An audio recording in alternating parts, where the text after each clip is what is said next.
Welcome back to the Left, Right, and Center show. For those of you that were expecting just the Right and Center show, you haven't been paying attention the last couple weeks. Chris is back. Welcome back, Chris. Be back, buddy. Chris, you're muted, maybe? Oh my God, you're muted. Chris, you look so distraught. So 3 seconds before we went live. God. 3 seconds before we went live, we could hear him. Oh, I heard you. We were just talking to him. Hey, am I muted? No, you're good now. You're back. Oh, you're back. Very strange. I didn't click anything. So hello, everyone. Oh boy. So we're glad to have you back, buddy. It's been just Tim, and it's he likes to pretend he's center, but he did his best to be as far left as he could while you were gone.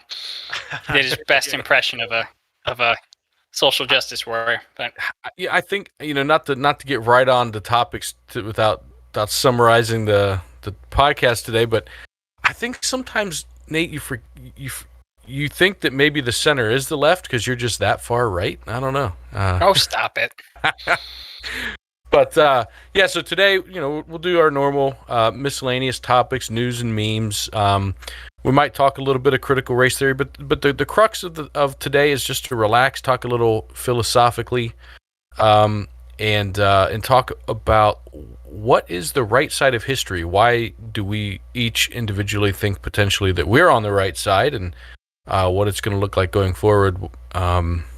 So yeah, it should be fun. Should be a relaxing but deep conversation. As it always is. Yes. Yeah, we can't just do memes, right? They have to be deep. So, unfortunately for our producer, it's all three of us again, so now he has more work to do. He can't just walk off and pass out. He's earning his paycheck. Yeah. Yeah, so I guess we can roll into one. This is something we've talked about before, but I just like pulling these up when they come up because they trigger me, man. They trigger me. So you can't see the whole meme. Here, let me fix this. I'm glad you brought this up. I like talking about this. Go ahead. Yeah. So for those of you just listening, this says officers kill man with no active warrants at wrong house. Right. That's the headline of this news article. And the comment below it is no active warrants in quotes is an odd yet intentionally malicious way of saying innocent man. And why? What are you trying to say about somebody by officers kill a man? Let me add in this with no active warrants part when they're at the wrong house. Like, just triggers me, man. What are your thoughts? Yeah, look. Okay. All right. So I actually saw, so this is probably about the second or third time I've seen this. This came up on the front page of Reddit, which it's probably where you grabbed it as well. Oh, yep, Reddit. Yeah. So I thought about this. Initially, I just had some mild annoyance just because I know the person who posted it is a leftist. That's, and that's pretty much just on principle. It annoyed me a little bit. But this time I actually thought about it critically, right? So this time I thought, okay, so why does this annoy me? And I tried to think through it. And the thing is that I thought about it this way. So that title, officer kills man with no active warrants at wrong house, that actually is not designed to sort of like make you think like, oh, he might have had a warrant, or like he should like throw the, it's like the person who posted this is trying to like make it seem like the police were, or the article is putting the blame close to or on the person, sort of like intentionally. But yeah. I think that's stupid. I think actually that is a standard article title that's trying to give you as much information as possible in the shortest amount of time. And I think that information that's being provided right there is that the police were after a man with an active warrant. They shot the guy without the warrant. Make sense? Yeah. I'm pretty sure that's just I think you just went Stretch Armstrong on that and reached a bit to get to that point. Nope, Chris, what are your thoughts? Yeah, I mean, I'm pretty much on. Can you guys hear me all right? Yeah. Cool. Just worth checking, right? It is for sure. Yeah, I mean, I'm pretty much with Tim on this. It's the dude was killed. You guys already know my stances on this. I don't think the police should. I don't even think the police should be armed. I really don't. I think the police should have tasers at most, or You like called me really left. heavy duty paintball guns. I don't know. That's pretty spicy. I do not. The more and more I think about it, I'm like, I just can't justify police having guns. I don't. I think there's a million other ways around it. Yeah. Well, we definitely got to talk about that at some point. I would love to jump on that with both feet, but probably not for this podcast. Yeah, it'd take some time right there.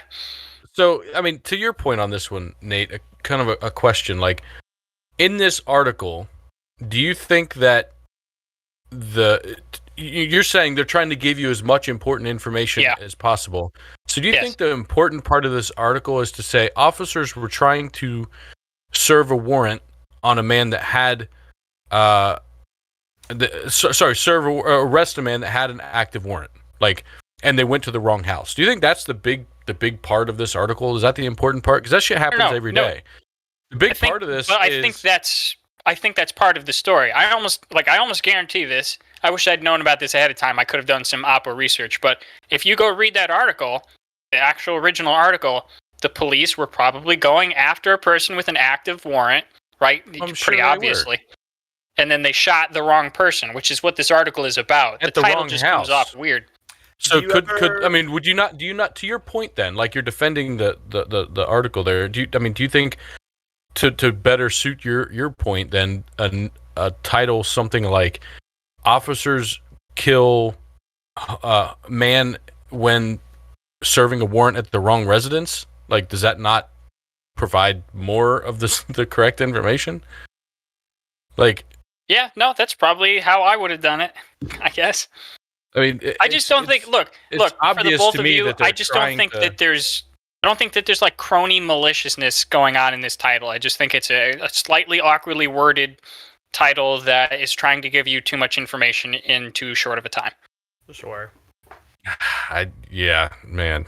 I've heard some shit excuses. Listen, I gotta try, man. I gotta try. I do genuinely believe that, but you don't. That one's not easy to convince. You could actually just like agree and be like, yeah, that's some bullshit. If you felt. Well, I mean, hey, look, everybody here agrees that shit is bullshit. Not the article, but the thing that happened, for sure. I know. For sure. Yeah. Obviously, we don't have to go into that. There's I encourage everyone to. I'm a huge fan of John Oliver. I think John Oliver is like one of the best like forms of journalism as of right now. Strangely enough, he did a whole piece on police raids and how like there's a disgustingly high rate of incorrect police invasions where it's like we're gonna go raid wrong your address, house, and it's the wrong house. Like it happens way more. To me, it should be like 0%, like or maybe 0.001, right? Like once in a great while. Like no, it's like 5 to 10%. Like it's some big issues. Like police mess up way more than they should. How do you mess up that frequently? I don't know, dude. They need to start using Google Maps, man. Yeah, right. Jesus Christ. There's like Waze. There's tons of apps out there. Like we probably defunded it. They can't afford them. They're overfunded. It's just like the problem with teaching is police and teaching are so protected by unions to the point that unions defeat their purpose entirely. And it's just now we just protect bad cops. Like you heard it here first. Chris is right wing. Nah. I love the unions, but not when it puts you into basically have diplomatic immunity in your job. Yeah, I agree. That's so no tenure. I know we agree on. I do have a meme if you'd like. Yeah, bring it up, bro. Yeah, pull it out. Whip it out, but the meme only. I can do the thing you guys do now. Yeah, we got two screens. I probably should add my little face down there, but I haven't gotten that far. I'm catching up to you guys. We'll figure it out. This is a legitimate bill. Obviously, it's not going to pass. It's like not going to go through a Senate or a state house or anything, but it is a legitimate bill. Holy shit! That seems a little self-contradictory. And there's no exceptions in the bill for rape or incest. It's just if you're pregnant, you want an abortion, death penalty. I mean, it does seem contradictory, but I know, not. I have some friends that are really strongly pro-life, right? And the reason I'm talking about it is because I know we've talked about this before, and Nate, you're more moderate on this particular topic compared to a lot of conservatives. But so some that are very, very strongly pro-life, and they truly believe that if you have an abortion, you committed murder. Like you are a murderer. You murdered a child, and so I think for people that believe that to their core, it makes sense to then say, yeah, death penalty on the table. It's on the table for other murder, right? Like if I just walked up and killed someone's child, the death penalty may be on the table in some states. So, but that is pretty. There's some pretty funny irony in there. I like the. It's kind of interesting, Chris. I'm curious. Like you probably agree with me when I say this. There was, I don't. It's not often that Ben Shapiro gets owned from the audience, or that like in an appreciable way to his audience. Let's say, just to be diplomatic. But there was one time where somebody asked him, "Well, would you be in favor for jail time for women who seek abortions?" And he said no, and then like right there, that was like, well, hold on, what do you mean no? Right. So so for the audience, I'm sorry. I know I'm your delegated representative from the right, but I'm actually much more, as Tim said, moderate on this. I'm actually pro-choice up to a certain point.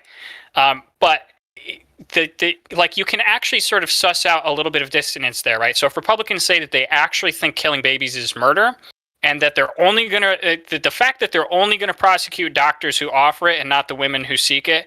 That to me points out, like not even in like a bad way. This is like something that Republicans should be aware of. The fact that you don't want to prosecute women who get that means that you don't actually consider that morally as much of a murder as murder, right? So obviously, right there, there's like you don't consider killing the unborn as much of a murder as actual murder, well, and that's one indication to it too. Is in theory. A man and a woman takes two to make a baby, right? So why aren't men ever included in these bills regarding like penalty of abortions, right? Like you see these bills like, oh, the woman should be sent to the death sentence, right? You don't see like, oh, the man and the woman, because it's like it just the man doesn't get to make a choice. I mean that's an argument people make on the opposite side, where a woman is going to make the choice and go have an abortion, and the man's like, no, I want to keep the child. The man doesn't get to say no. Even better, we should have a whole like litigation court just for like choice of baby production. Could you imagine if they were like, yeah, you don't get the choice to tell them no, but if they do it, you get the punishment. Like, okay, so we're kind of like skewing off into like thinking about this in a vacuum, but think about it realistically. Like a court is not going to sentence somebody for something they haven't done. Like I know we're in crazy like prosecuting abortion land, but like it would be like conspiracy to commit murder. You would have to prove that the husband or the man was in on it and was actively colluding to get it done, right? Then those Republicans would have a case. Sure. Like the guy who's not in her life and protested every step of the way, or even just generally protested and didn't know she was doing it. Like I obviously wouldn't be culpable for that. But yeah, it's messy. You said, Chris, I hope that doesn't pass. Like, listen, Republicans. It never would. It never would. I love you guys, but crazy. Texas is also crazy. It's another land entirely. I love Texas. Californians are going there. Are they now? Yes, they are. That's blue. They're going to turn it blue. I can't wait. I know. I hate it. I've been thinking about moving there just to counterbalance. Dude, 1% vote would have flipped Ted Cruz to Beto. Hi. We're so close. Beto. All right. So let me go here. So I have a meme on this topic actually, so I can just kind of like flow right into this. And I'll read this out for those of you who are just watching or listening rather. I'm trying to zoom in here. That is absolutely not working. All right, I got you like a 10% zoom. Oh my goodness, here we are. All right, so it says if they make abortion illegal, they should make men deserting women who they got pregnant illegal as well. Because if a man can't back out of a pregnancy, a man shouldn't. Because a woman, I'm sorry, God, I'm messing this whole thing up. Yeah. Because if a woman can't back out of a pregnancy, a man shouldn't be able to either. All right, now I know I butchered that, but I think we all get the gist of it. So I was thinking about this. So if they make abortion illegal, they should make men deserting women who they got pregnant illegal as well. Congratulations. Like, I know this was put up by a leftist because this is Reddit and it came from a leftist thread. That's what marriage was, right? And I'm not going to, when I talk about this, I'm not actually prescribing one thing or the other. And I'm not saying marriage should be like this again. But this is what marriage was. It was a binding contract that you could not get out of for fear of social censure for this very reason, right? It was to protect the pregnant women, women with children from being abandoned and without resources. Back when, this was, the only way to get resources was a man in the workforce. Well, So yeah, it's just like this interesting. You weren't forced to be married. Like, it's not like you were like, oh well, my biology is not going to allow me to get pregnant now because I'm not married. Like, Well, I think You say you weren't forced to get married? no, you weren't to get like many marriages happened because you got pregnant first, right? Correct. But the point being, and that was socially enforced, as Chris just said. right? Yeah. I think my take on this is a little different in that they're legally you are responsible for the child. They make you financially responsible at least to pay child support and up through the child being 18. So it says deserting. Yeah, but so what? The woman should be allowed to leave the man? I guess if you want to institute that to where you have to be a couple and live together, then the woman also shouldn't have the ability to leave the man if they have a child together. Oh, yeah, that's an interesting repartee there. Like that's I think what I get the premise and I agree. Like, if you're telling a woman that she has to have this child and support this child, now to take a step back, usually, as far as I'm aware, any anti-abortion laws don't require you to raise the child. You can still put it up for adoption. You just have to have the child. So there's that comment, but let's say it actually says you're going to raise it, right? Which I would assume a good chunk of mothers, once they have their child, would probably want to raise it. It's an emotional experience. Then yeah, the man has to help you support it. Financially, at least, through a legal system. I mean, if you got pregnant from a deadbeat and he can't support you like that, I mean, those situations happen, unfortunately. I feel that, at least for the sake of the meme, it's simply a pretense on a larger issue, and that is that there is clearly like inequitable ways that we perceive the penalties of abortion and the penalties of parenting leaning towards the woman than the man.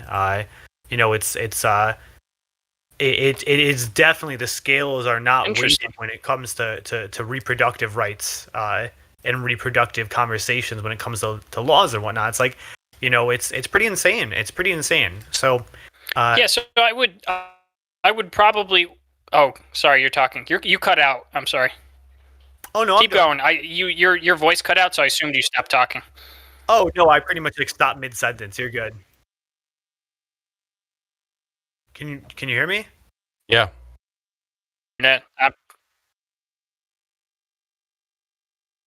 It might be you coming to me, Tim. I don't know if you're moving. It's you, I think Nathan, my internet. You're a little yeah. tweaky. Chat was even commenting, Nathan, that you were coming in and out earlier, and you were. God, for son me of a bitch. Well, I hope our stream is. I commented back and said that y'all need to get fiber. Our big night too. Well, I can. That's true. If you want me to flash it? We're thinking about just laying a fiber cable from Tim's house. Yeah, I got fiber again, Chris. Back to civilization here. Hey, there you go. I mean, y'all are still running third world, but I mean, I feel fancy. I got this microphone. I have 2 monitors. I have like a Mac Mini. Before all of this, I was like running this whole thing from a little laptop. I don't even know how that was possible. Yeah. You can pull one up, or I got one. It don't matter. Yeah, I'll go. Let me pull one up. So, one quick second. And Nate, you'll actually kind of like this one. So it's when you order socialism from Wish. Not getting it. Oh, basically, gotcha. like it's kind of like making fun of people on the left who was like, yeah, these people are like, it's basically like it's making fun of the far left individuals who supported these people, saying like, yeah, they're gonna do this. Like, It's like, yeah, Apple has the LGBTQI flag, but we still have states that allow you to be prejudiced against that community. Obamacare is clearly not socialism. Hill dog is not socialism, and a lot of people are like ragging Biden right now because it's like, everyone was like, yeah, he's going to be this progressive candidate. He's going to lower student loans, forgive student loans, and he's not doing those things, which is not a surprise, but it's just kind of fun. It's the far left making fun of the other people on the far left. Poor Biden, man. Like, he ran on being a moderate, and then the left is like, you're being a moderate, you ass, and then the right's like, you're being a moderate, Like, I love Joe. You're too far left, and you're not left enough. I got Joe and Kamala's autograph. Waiting. Yeah? Waiting. Yeah, I got inauguration autographs from them. So I'm Did you waiting. get it on your chest, or where'd you get it? Yeah, I got it right here. You're not a true fan if you don't get it right there on the middle of your chest. Well, the problem is you can't see it because it's underneath my chest hair right now. But Nice. no, we do have. I mean, I love them. I mean, I think I'm gonna make a very long thing short. The reality is the presidency is never gonna appeal towards, for the most part, far left, far rights, and the reality is that Joe Biden hits the major points that the far left would look for, but he's a moderate candidate by all definitions. Like, and he's gonna function as a moderate president, and that's just what people need to expect and actually measure him by, and by that he's doing a good job. Yeah. Native, you were talking for a second, but I didn't have any audio come through, so. Yeah, you're nuked right now. Is he not getting our audio either? He's just like staring. Yeah, I think he's. He's turning into. Without Yeah. too much. Without too Nate, you're gone. See you, bud. Peace. All right. Well, I guess it's just the center left show now. I'll pull up one that we can maybe talk about. So the original tweet here is, I make $16 an hour packing boxes at the Amazon distribution center. I'll be damned if N-words I ain't getting myself into that boat. I'm N-wording it. That's flipping burgers make as much money as me doing skilled labor. And then the response is, Bezos makes $150,000 a minute and pays you $16 an hour, but you're mad at, checks notes, McDonald's fry cooks? ? So a couple things I want to point out on here that got me a little bit. One, packing boxes is not skilled labor. Just want to go out and say that. Like, if I'm wrong on that, if there's a box packer out there listening that, like, hey, look, I had to go through and take this training and get these certifications and do all of this stuff to be able to pack. Like, let me know. Like, explain to me the skill that's involved in that. Otherwise, like, to me, it's labor. It's not like it's not valuable labor. It's just not what I would describe as skilled labor. And then second to that, Bezos doesn't make $150,000 a minute. We talked a little bit about this in the last podcast, I believe, but he has, like, I want to say like $150,000 a year salary, and then everything else is stock options. So it's not exactly getting paid $150,000 a minute, but he owns a company that is increasing in value, so his net worth, his assets are increasing, but it's not an income. And so when people look and say his net worth went up, $10 billion this year and he didn't pay taxes on it, it's because his net worth is massively driven by the value of Amazon, of the shares he owns, and until he sells them, he doesn't owe capital gains taxes on them. But anyway, getting off onto another topic. Chris, thoughts? Nate, you can go next since you've been silent. Yeah, Hi. Nate's still pretty muted. I'm not going to go down the rabbit hole of Bezos's taxes because Nate and I were talking about this the other day, and it's worth a deep dive podcast. Like, Yes, it's worth a serious deep dive. So I'm gonna stay clear from it. I'm not even gonna touch the rabbit hole because I will go down it. But we will go down it. I think just in regards to the meme, I think it's like crabs in a bucket, and for those who are kind of unfamiliar with that analogy, it's like, a lot of people on the left, including myself, look at it this way. It's like so often we fight, like we're all crabs in this bucket and we're all beating each other up. We're all trying to climb on each other to try to get out of the bucket. Yeah. And we never pay attention to actually who's holding the bucket. And it's Jeff Bezos in this case is holding the bucket. Oh God! And now we're beating. No. We're going to bat with the Mickey D's people, and this is like, all right, you guys are screwed, we're screwed, but Ronald McDonald and Jeff Bezos are making money. And also, real quick, just to flex, this is a picture of my Joe Biden autograph. So, what? Where'd you get that?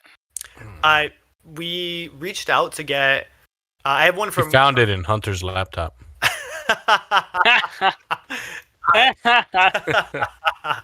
No,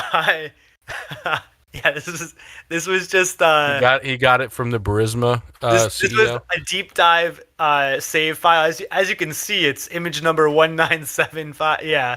No, it's I got this. We reached out to one of our state congress women and asked for inauguration tickets, and unfortunately the inauguration was canceled.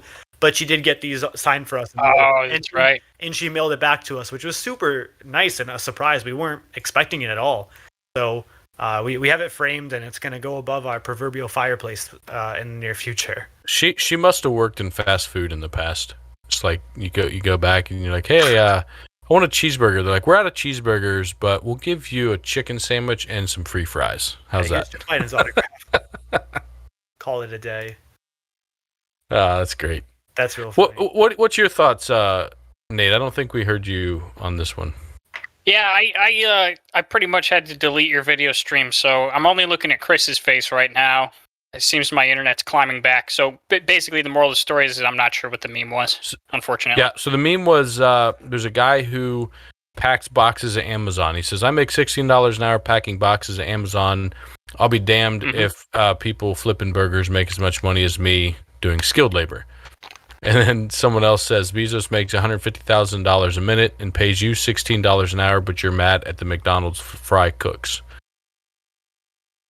Yeah, so to speak to the class divisions that Chris was talking about, where we're fighting each other, a lot of people miss the let's say the legitimate point behind people saying, well, I work in an office and I make $17 an hour. What do you mean the minimum wage is now going to be $15? It's not that they don't think that those people can benefit from that money. It's that the system of incentives means that I have skilled labor. I poured time and effort into going into college. I poured time and effort into an apprenticeship. Like whatever it is that I made myself to be at this level, whatever level it is, whether it's $15, $30, $60 an hour, whatever it is, it's like your pay is supposed to be commiserate, and we all expect to be in a meritocracy where we're all sort of like getting what we deserve, like the time and effort that we put to make in. So when a person who makes $15 an hour already says, like, why should a burger flipper make as much as me? They're saying, I put time and effort into doing this. Anybody can flip burgers. What's going on with this hierarchy? Why are you messing it up? And I think that's valid. Yeah. So you're going back to the minimum wage thing. Kind of, yeah. It was also the fighting each other thing, and I think we misunderstand the fighting each other thing. I think that this particular post isn't related to minimum wage as much as labor shortage right now, because this was a recent post, I believe. And if you look out there, I've been traveling the last couple weekends, and you can't go in a lobby in a fast food restaurant like anywhere because there's no labor. Everyone had a sign on them that said, lobby closed due to we're working with 2 people, 3 people, whatever. Like they can only run the drive-through. Yep. And then there's a sign that says, now hiring $1,000 sign-on bonus. Yeah. So I imagine that this post is more related to the fact that if you go to McDonald's, they're going to pay you $15, $16 an hour to just hire on because they have to. Like they can't get employees.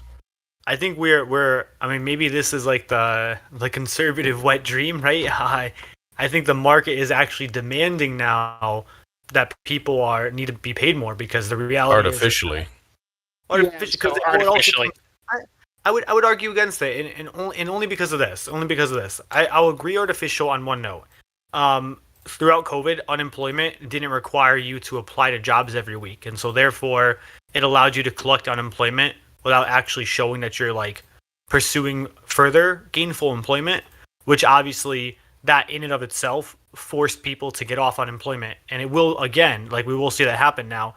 But what it also did is that where it's not artificial is I think society is now seeing something where it's like, all right, maybe I'd rather make less money but have a better work-life balance. Or if I was going to do fast food and have these crazy hours and it's very stressful, like I haven't worked fast food, but I worked Starbucks, and Starbucks gets that kind of like line out the door, never ending.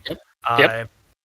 And it sucks. It is not worth. The only reason why I did Starbucks, and the only reason is because of the benefits. Is like I got tips, which made me make $14 an hour. I got free coffee. I got free food. It was cost effective to me as a college student. But if I was, there's no way I would have ever worked at Dunkin' Donuts. There's just no way. It's like same exact job. You know what Dunkin' Donuts has you do every day? Every day. You ready for this? You gotta bake donuts. Yeah. At the end of the day, 10 o'clock at night, all the donuts, all the bagels, you gotta throw them out. You're not allowed to keep them. Starbucks, they say keep it. So every day I would come home with all these sandwiches. It was great. Listen, not to rabbit hole, but you realize that the let's say the oppressive standards and restrictions / FDA / big government restrictive state is the one that prevents that food from being able to give into homeless people, right? Because if you give that food to homeless people, you open yourself up to stale food lawsuits. Not true as long as you go through a food bank. That's what Starbucks does. So Starbucks is required to partner with like local food banks. The food bank picks up the food, and then they can distribute it, and they have insurances and liability things where it's like, as then passed to the consumer of the homeless person, says, hey, if you get sick from this, it's not on us. And they should be able to just throw it in the dumpster and stick a sign on the dumpster that says hot now, and anyone that wants it can come on by and get some. That's what Dunkin' Donuts does. So what I'm just saying is, long story short, is that I think a lot of society is saying, yeah, you know what, making $12 an hour is just not worth these 10 hours. I think it's unemployment. I think it's the fact that many states are still offering the extended unemployment coverage with the incentive bonus on top of it, for the COVID bonus, basically, right? And so it's like, hey, I'm not going back to work for less money than what I make sitting on my ass. And that is I'm not anti-unemployment. Yeah, absolutely. I'm not anti-unemployment at all, right? But I do also believe that you're not going to convince most people. You would not convince me, and you definitely did not convince my dad back in the day when he got laid off in 2000s to go back to work to find a job, right? There were jobs he could have gotten that were going to pay him less than he got from unemployment. And he's like, why would I do that? Now, if unemployment said, hey, we'll pay you the difference, or something, make it worthwhile to at least become a positive member of society again, but that's not the way it's set up. So for these people that are bringing in, let's say $1,000 a week on unemployment, and they're like, look, I can go out and make $900 a week by working. Why would I do that? Right? To me, that's the situation that's going on right now, and that's why they're having to pay so much to pull these people out of unemployment. Yeah, if oh God, stop. Jeez, hold on. Give me 1 second. Yeah, so if I were to be terribly reductive about anything, I have this big theory in my big worldview, and it's that primarily I think the left is really good at compassion, but really shitty when it comes to systems of incentives, and those are two sides of the same coin. Right, it's like you're doing the compassionate thing by helping people out in time of need, but it releases, you can think of it as releasing pressure that normally pushes people into the workforce. You're sort of opening a release valve, and then they're all instead going out the side of the pipe instead of doing the job that they're supposed to be doing. So I know that's grand and hyperbolic. So the job that they're supposed to be doing, that's an interesting phraseology there, but. What are you saying? I want to put him in the gulag. It's very classist of you. You people are supposed to be stop doing it. these jobs. Stop it. All right. Sorry for the ruckus there. What do we have here? You want to? Let's see. So I wanted to talk a little bit about critical race theory in the classroom tonight, and then maybe do that for about a half an hour, and then do maybe split the rest of the time where we can just kind of bullshit about how we feel about being the next Hitler or whatever it is. Yeah, I was gonna say like I had so many more things to talk about. I know I have a whole bunch here. There's some stuff I really wanted to stick to Chris, but with three of us, we get way less topics. We got to get back into that swing. Yeah. So let's get on to it. Let's move to the critical race. So, all right. So let's just we can. Oh man, I closed out some stuff I wanted. Oh well. So. All right, so nationwide, there's been a spate of Republican legislators pushing bills to ban, quote, critical race theory from classrooms in the country. I'm not sure exactly how to go about this, right? So it's obviously very controversial.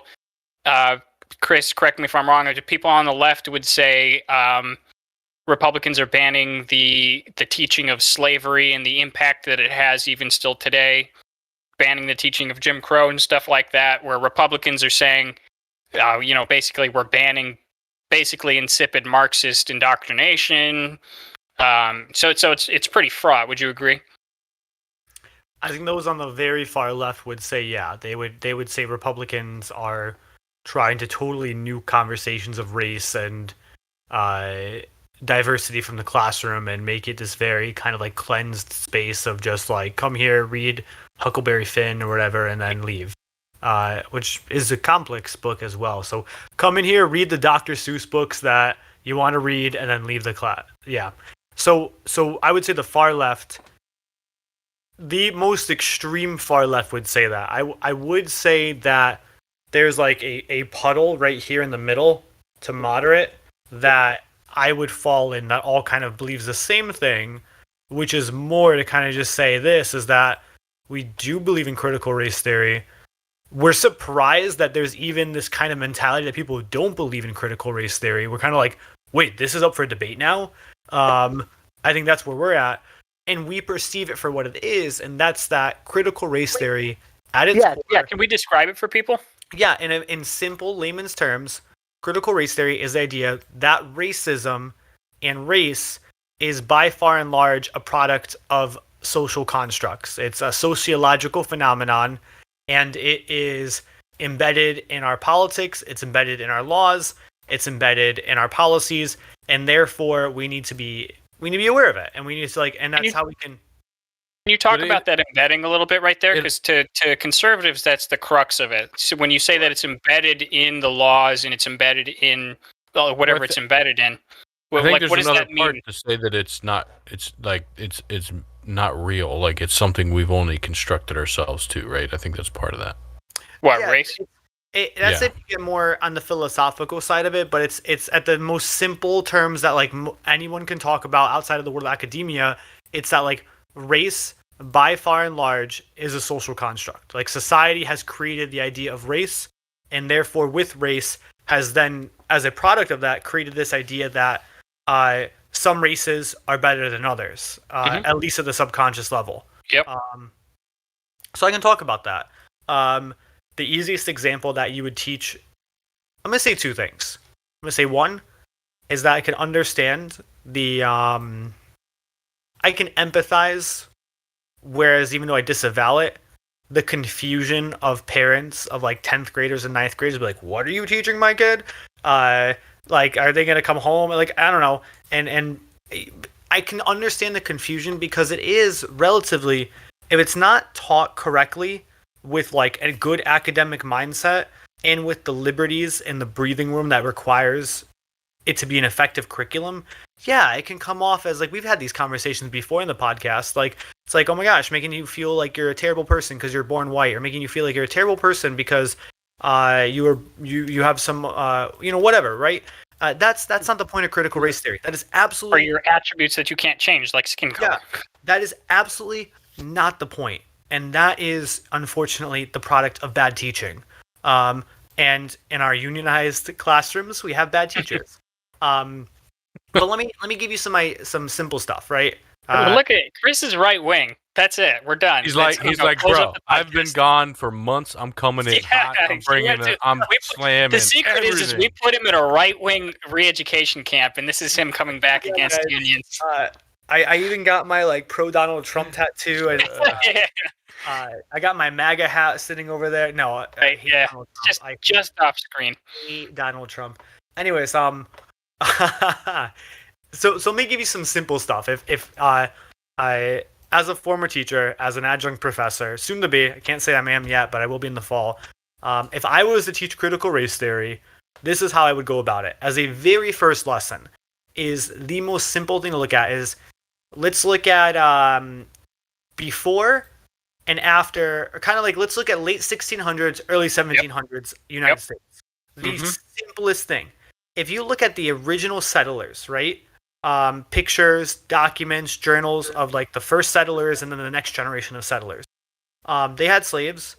The whole world had slaves at that time, right? So a lot of conservatives, a lot of people that are kind of out of the touch, would be like, well, people have been the Irish enslaved other people. Europeans enslaved the Irish. Like, yeah, they did, but this is where critical race theory comes in, because at that point they all perceive themselves as the same race but different social class. Here in the United States, a new construct occurs. So what ends up happening is you have these settlers, right? And you also have white indentured servants coming over to the New World who are, promised, all right, you get a plot of land after you work for free for 10 years, right? And 7 years is I think was the typical tenure. What was it? I think it was 7 years. I'm nitpicking, I guess, but I think 7 years was the typical tenure. 7 or 12. It was one of those. The point is invalid. It was 7 years. Grabbing my wallet out of my pocket. So anyways, so you have this situation where, Nathan, we're gonna call you the slave owner, right? And I'm the wow. It's just so typical. That right there is typecasting. Tim, I thought that's what we were against in this country. Sure. Tim, you're the indentured servant because he's Irish. Bullshit! I'm bigger than you. Okay. I'm the slave in this situation. So I'm the person you captured and took away from their family and home and the continent of Africa, and now threw them in a new place. So gave you a better life. Oh, just kidding. You're gonna get us kicked off YouTube. So I am just kidding. I'm only doing that for comedic effect. Here, me and Tim are spending a lot of time together, just kind of like, picking corn, whatever. And I start picking up some English, and Tim and I hit it off, and we're good friends, and we're like, hey, fuck this Nate guy.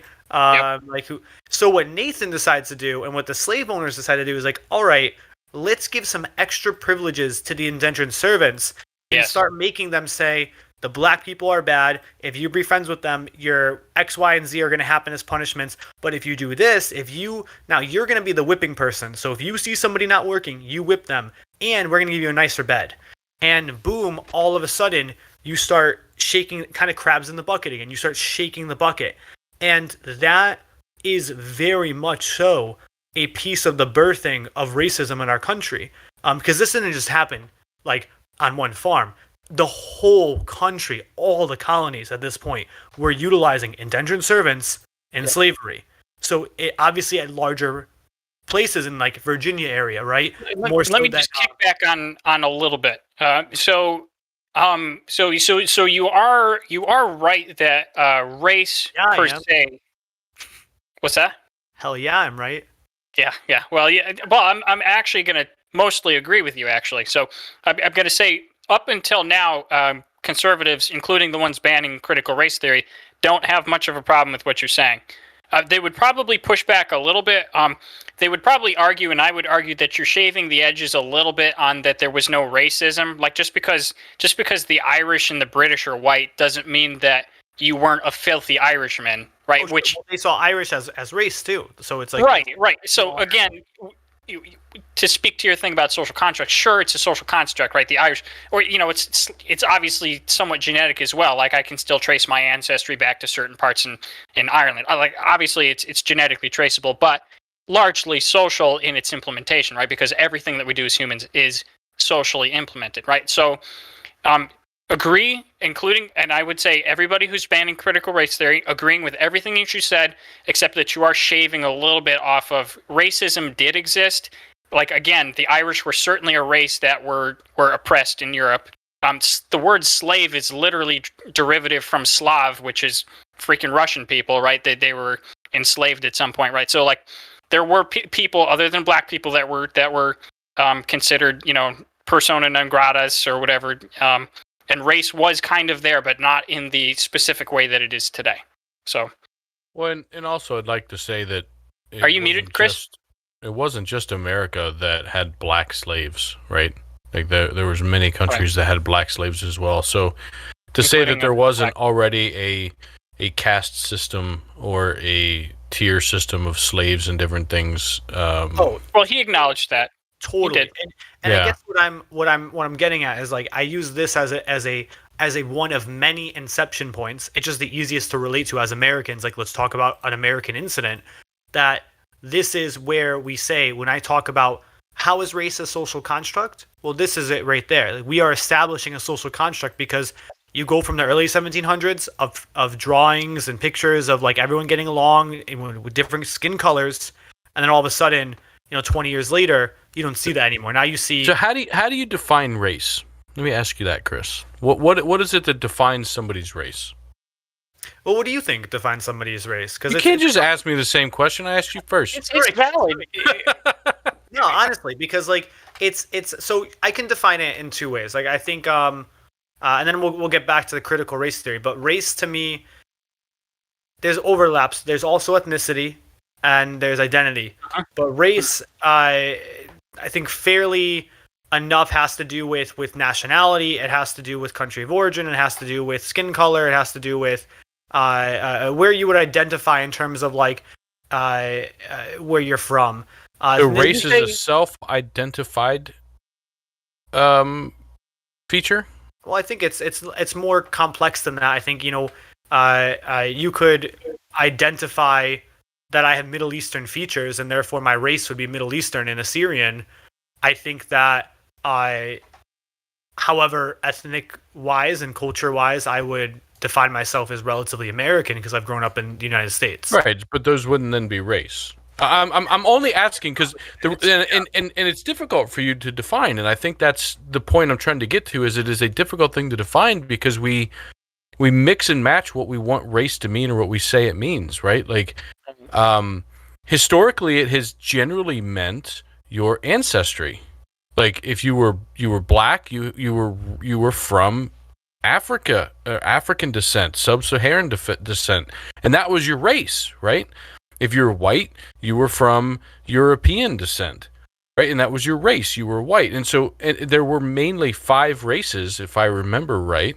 It's white, black, Hispanic, Asian, and white, black, Hispanic, Asian, Middle Eastern. I think those were the 5 core races, right? And that's all. That's all ancestry now.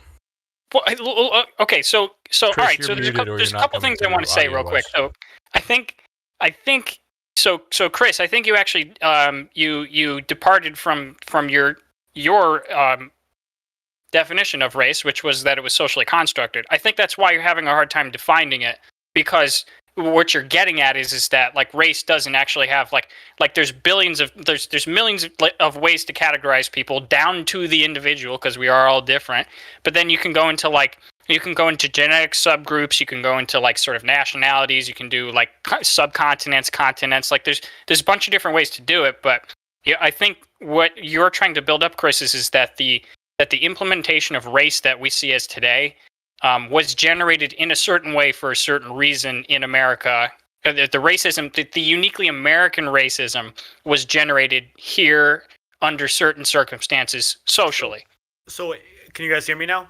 Yes. Yeah. So what happens is, like, if one person speaks, it, like, what my audio does is it just automatically mutes me because it only allows, like, one person to speak. Yeah, you might have to wear headphones. Yeah, we'll figure it out. But what let me just say this is that I think that's pretty much what I said before, is that race is very much so. It is a social construct, but we typically now just because it's a social construct doesn't make it this imaginary thing. Like Right. I'm Assyrian, my ancestors from Iran and Ireland, so I'm also Irish. So your race is Middle Eastern. Middle Eastern and Irish.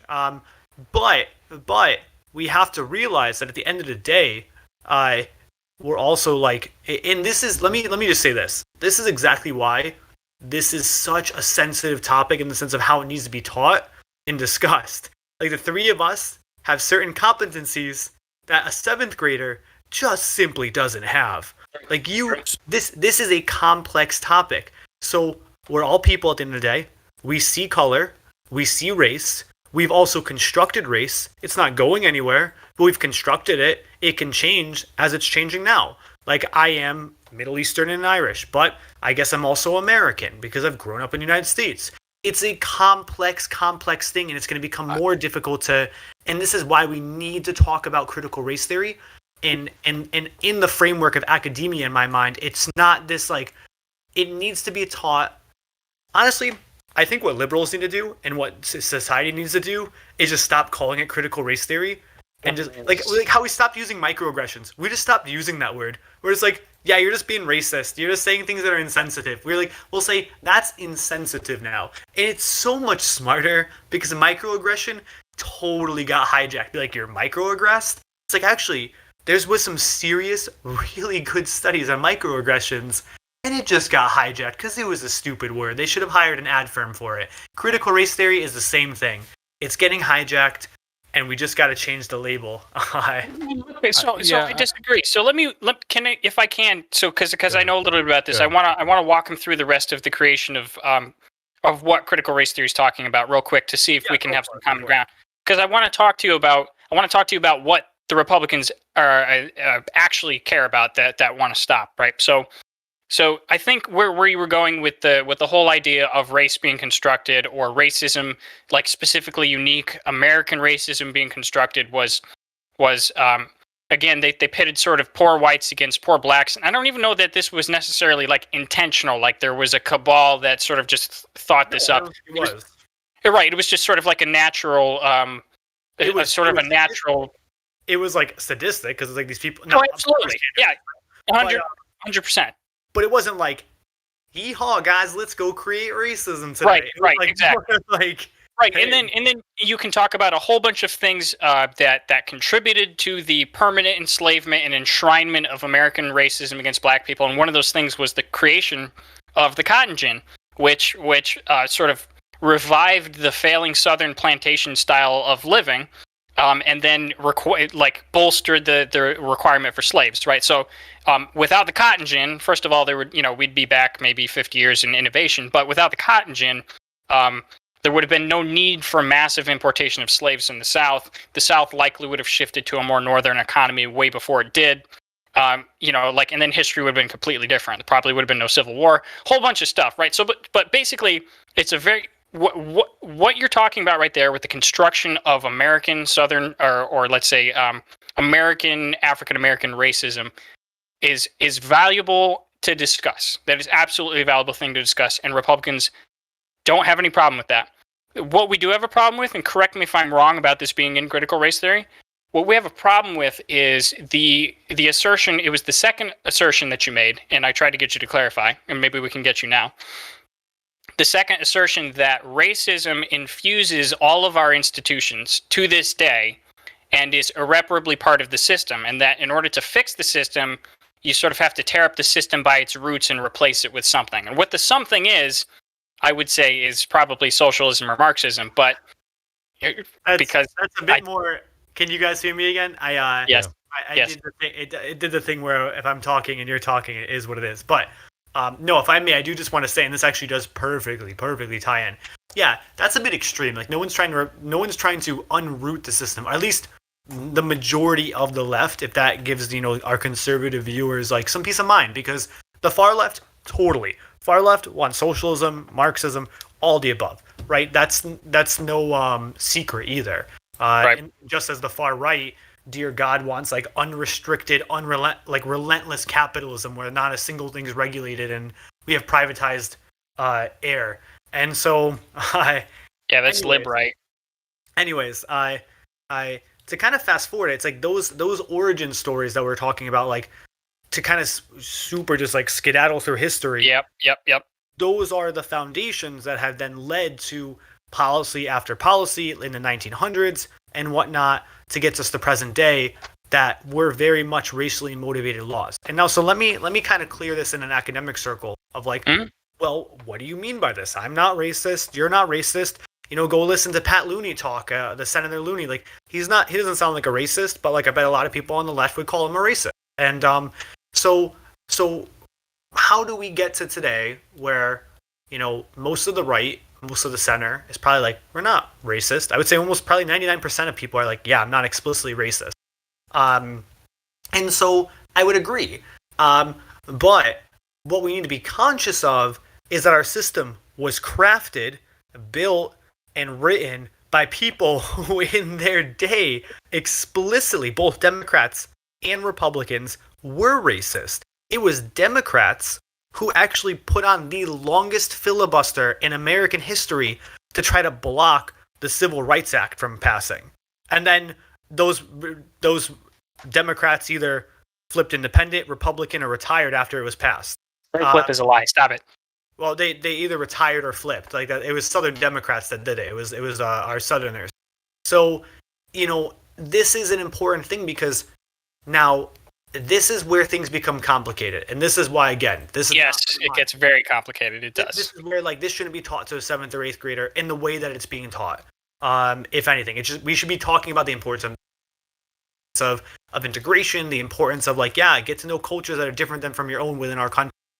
Get to know your neighbors that are different from you. The whole Mulberry Street Dr. Seuss book is about that got canceled, which is stupid. You know, this is what it's about. This is the complex part. The Civil Rights Act gets passed. The 14th Amendment is passed. We have a first black president. Wonderful. This is good for us, right? We're overcoming the system. Yep. Doesn't sound like a racist country to me. It doesn't. But the fact is that these things were not silver bullets. They did not untangle things. You realize that our country, after 68's Brown versus Board of Education, our country is actually Connecticut included in this, which is where Nate and I are from, is a more segregated today, school-wise, than it was in the 1960s. These are policies. These are pieces of paper. There's one piece of paper that says the Civil Rights Act. There's a whole stack right here that says redlining. It says the Eisenhower Highway Act that literally just like, let's build highways through the cheapest homes. Where are the cheapest homes? The black neighborhoods that we redlined. Let's plow through them and build highways. That injures a society. It prevents generational wealth building. It continues these problems. And so did they not offer the people that owned those homes money for the No, why? They did not. Very little, if anything at all. The historical record. Let me just end my point. I always understood that eminent domain required that the government pay a fair value for the property they're taking. It just didn't happen where the black communities were under Eisenhower's administration. And let me just wrap up my point. I could point to hundreds, dozens of examples of where policies that were written in the 1900s have created 2021 modern day problems.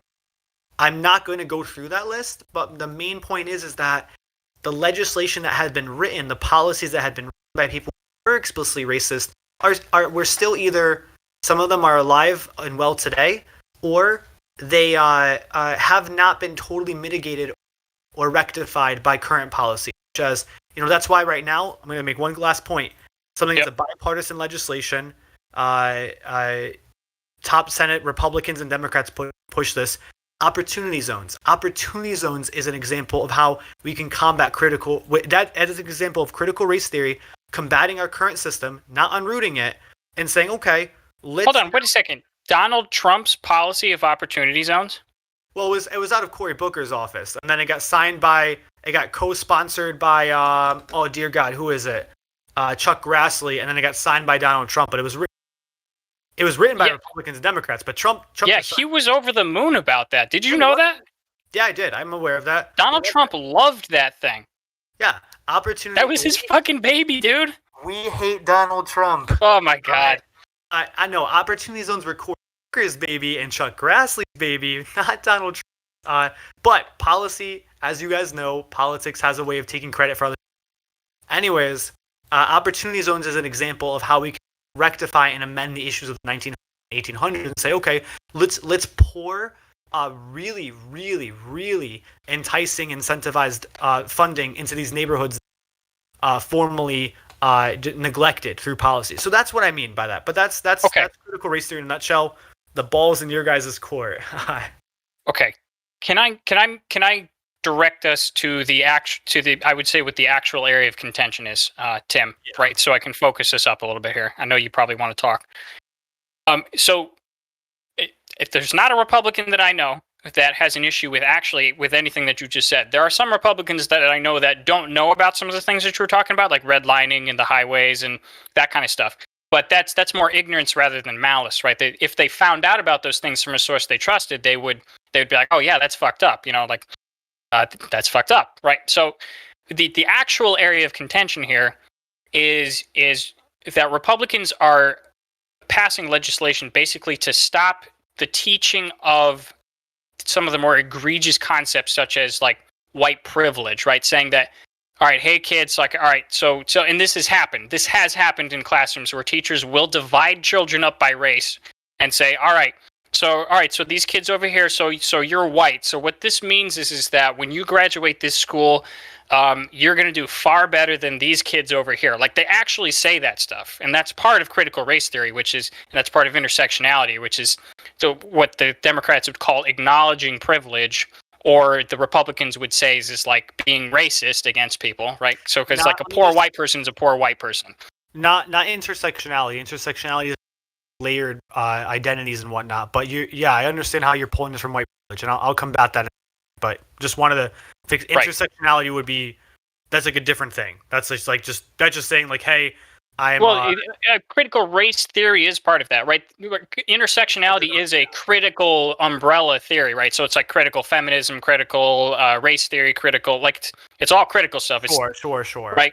So I suppose, I mean, you're right about that, right? So like teaching things like white privilege, teaching things like for example, the Constitution is shot through with racism because it was written by white men who owned slaves, like things like teaching that like 1619-esque narratives where the United States is a bad place that was founded in 1619 because that's when the first slave came here, like changing the narrative of early America from we were a revolutionary state that had its flaws that threw off the yoke of the British, right? Republicans have no problem with teaching the flaws, which is, I think, what most Democrats think. Like, we don't have any problem with teaching the flaws. Teach about Jim Crow. Teach about slavery. Be very nuanced about all of it. Teach all of it. All of the stuff. Redlining, black people not getting the GI Bill when they came home. Like, teach all of that stuff. Republicans don't have a problem with it. What they have a problem with is saying that the country is shot through at a very base level, at an institutional root level, that cannot be mended without tearing down the systems. That's what we're trying to prevent. Yeah, Tim, I know you wanted to say something before. I'm going to go absolutely balls in your court, and then I'm happy to respond to like everything, all the above, as much as I can. Let's do it quickly. So whatever you want to say, Tim, and then whatever you want to say, Chris, and then we'll wrap up and move on to the last segment. I mean, there's 500 things to address in what you guys are saying, and I guess my general take on it is, there's so much misunderstanding and twisting of meaning and of definition on both sides for all these terms that I feel like that's such a huge part of the misunderstanding and the difference between the sides. Like, as an example, scientifically, right? Race historically has been limited to 5 races. Like, from a scientific standpoint, it's African, European, Asian, Oceania, and Native American, I guess. That's Europe, right? I looked it up. Oceania Europe? I think so. But the point is, right, like there's a scientific definition of what these things are. And so when people would ask you what your race is, that's those are the boxes you get to check on the forums, as Amanda in chat, had said earlier. Like, what box are you going to check? Not Irish. You don't check I'm Irish. You check white, right? So, we talk about racism as something that isn't specific towards the word race, and I pulled this up earlier because I was looking into, I don't know if you guys see, one of my news and memes articles I was going to bring up is Alabama Republican who's trying to ban critical race theory was stumped when asked to define it, right? And so if you read through this article, he has his own definition, and it's he says, well, I don't want people to be taught to, hate themselves because they're white, basically, right? That is the boiled down definition of what the Republicans think of it. So he actually didn't know what he was talking about. Right, and so that's what he said, and then they asked him another question, and he was like, well, I don't know. And so it got me like looking, and I started digging, and so I found an article here on Harvard talking about race. And it got me into it because there's a comment in this article where one of the cruxes of critical race theory is that it's a social construct. It is not a genetic thing.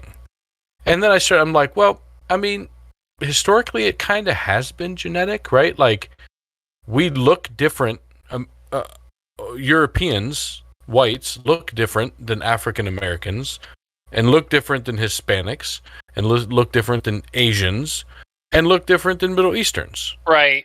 Like, there is some genetic difference that is driving the difference in look there, right? Like, but Chris, you would acknowledge that, right? That's one of the weird things that, it's like exactly what he's saying. Like, I understand I really do understand and actually appreciate what you're trying to get at when you say race is socially constructed, but obviously it's not completely socially constructed. Like, I can trace my lineage back to like where my ancestors lived in Ireland and Sicily and like wherever else I'm from, right? So there's obviously genetic components to it. Black people obviously have more melanin in their skin through genetics, right? So like, it's not just social, but there are arbitrary restrictions we put around it. Would that be more accurate? Well, Chris, you're muted. You're silent.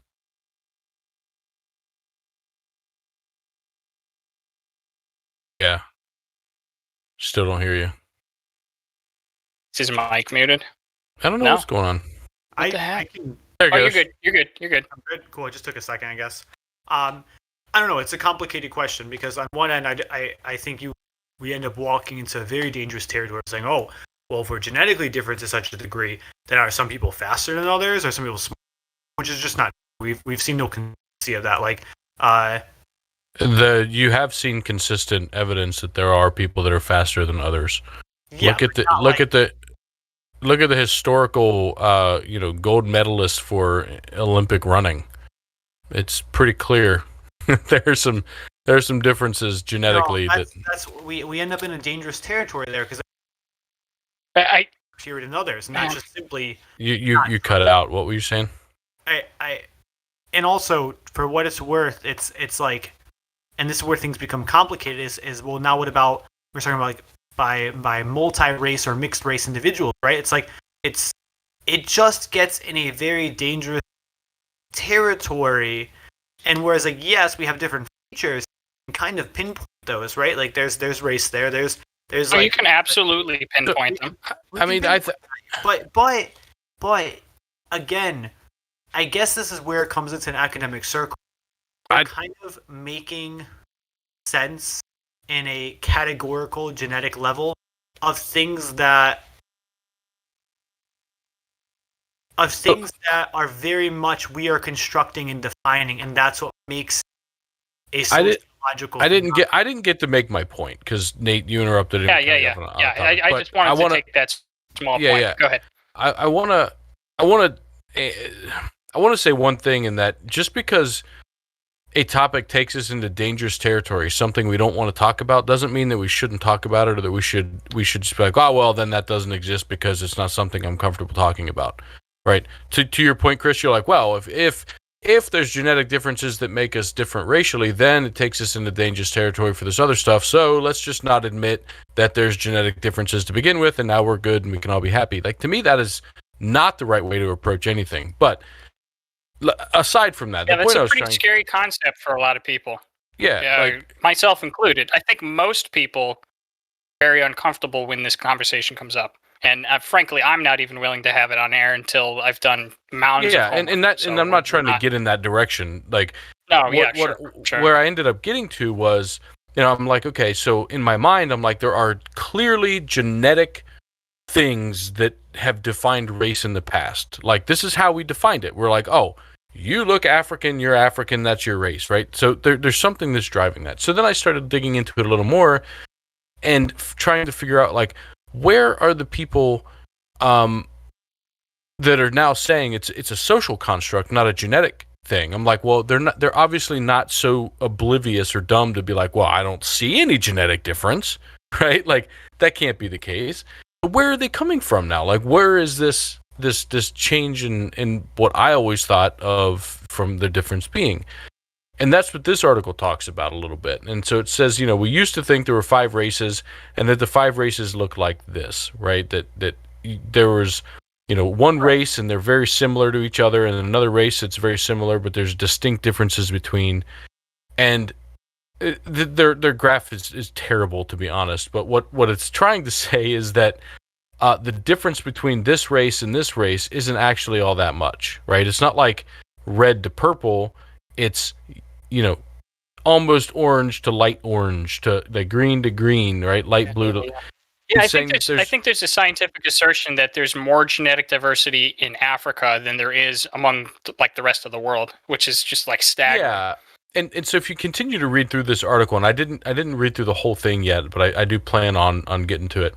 It basically is saying that where we thought it was, what race had been defined as was like clear, defined lines. Like, you're part of this race, and there's definitely some significant genetic differences between you and this other race. And what all of the genetic testing and all these 23andMe's and Ancestry.coms and all that's helping to put all this genetic data out there is showing is that there are differences between races, but they're very minor, right? They're like, I forget what the numbers were. So here you go. An allele is something that varies in our genetic trait. Like, so one allele might be something that defines what your hair color is going to turn out to be, right? So over 92% of all differences in people are found in multiple regions and in multiple races, saying that we're not all so different. Even if we look different, right, our genetic code is also still very, very similar. And I think that's what, by saying it's a social construct, is trying to get to. It took me a while to get here, and I understand that, but I get what it's trying to say, right? And what they're trying to say now in critical race theory is more that, yeah, there are some genetic differences, but those genetic differences aren't defining us as people. They're not defining our anything about us other than our environmental adaptations, our skin colors and hair colors and eye colors and things that vary based on how much sunlight we have or the temperature outside, and that we're all very, very similar, and that outside of that, race is socially constructed. If I could add to that, can you guys hear me? Yeah. So I think your points actually helped me a ton with clarifying where I wanted to say a few things, especially, so we're all a lot similar than we believe we are, right? And so claims like, for example, let's say, like what you said is something I'm sure a lot of people believe. Look at the past, couple decades of Olympic runners, right? What are they mainly, where are they mainly from? And you have Usain Bolt, you have the top marathon runners in the world, other than Ryan Hall and Sarah something, are pretty much individuals who are from different countries in Africa. Well, okay, what about soccer or football, right? Most soccer players are pretty much all white or South American. But there's a selection bias there. Yeah, that's what I was going to say too. Physical capability has nothing to do with our race. It does have to do with our individual genetics, right? Like the reality is, I'm 5'8". I can't play basketball. But there's values in countries, right? There's certain cultural values. I think we need. I don't want to get into the conversation today, but I do want to say that there are genetic differences in regions, right? And for whatever reason, right? It could just mostly it's environmental, I would imagine. And those genetic differences can play a factor in sports. No, if you look at gymnasts, if you're shorter, you're able because your center of gravity and your angular momentum are much more conserved. You're able to do more tricks, more things easier, right? Than somebody that's very tall. If you look at the best gymnasts, they're all very compact, right? And on average, Asian stature is more compact than. But you know what? The best gymnast in the world right now is a young African American black woman, foster care. So yeah, it's not to say that there can't be outliers. What I'm saying is, by far, what I'm saying is, there's no such thing as an outlier when it comes to genetic capability. What I'm saying is that, like, so in Africa and a lot of countries there, as a marathon runner, running has a way higher cultural value in countries in Africa because a lot of people that have the physical capabilities for it will train. They also have better, the air, the environment is more challenging, and so therefore you're going to have the people that would have been the best runners are now going to be really the best runners, and there's a huge incentive for runners to then enter into national circuits to make a ton of money. I bet countries in Africa, if overnight all of a sudden love soccer, I bet they'd be just as good as soccer as Portugal.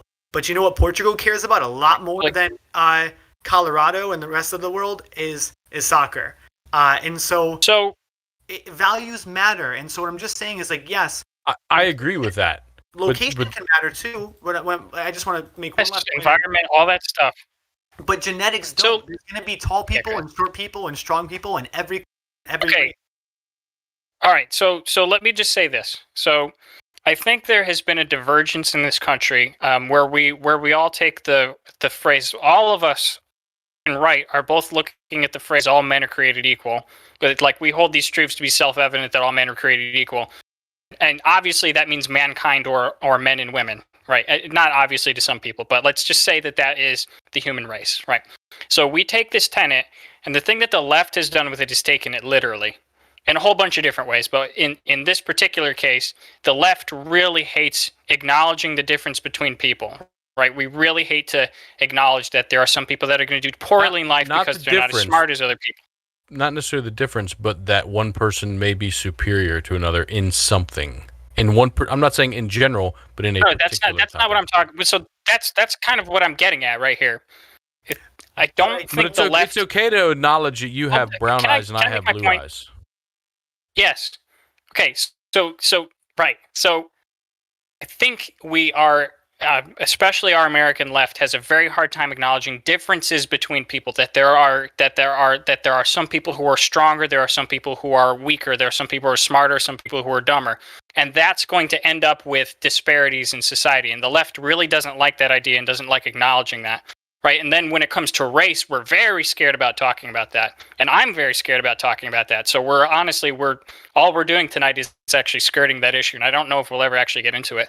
I don't know if I ever want to, but I think you are missing the point of all men are created equal, right? So where the left is scared to acknowledge that maybe black people are better at running, or that Asians are better at math, or that, like whatever the stereotypes are, the left is petrified of acknowledging those things because you're missing the point of all men are created equal. All men are created equal is a statement of faith. It's saying that I will regard the person in front of me individual regardless of your race. And I think that's what that statement means, right? It doesn't mean that there can't be genetic differences, like maybe Asians are 1 inch shorter than white people. Like, I don't know. Maybe that's true. There's a lot of short Filipinos out there, right?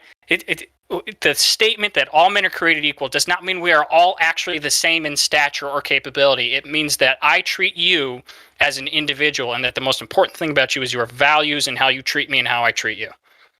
Yeah, So I think that's a divergence. I wholeheartedly agree in the sense of like, the reality is like some people are going to be better at things than other people. And there's no denying that. There's just no denying that, right? Like there's I will never be a sprinter, but I can run 20 miles. I can't run 20 miles fast, but I can do that.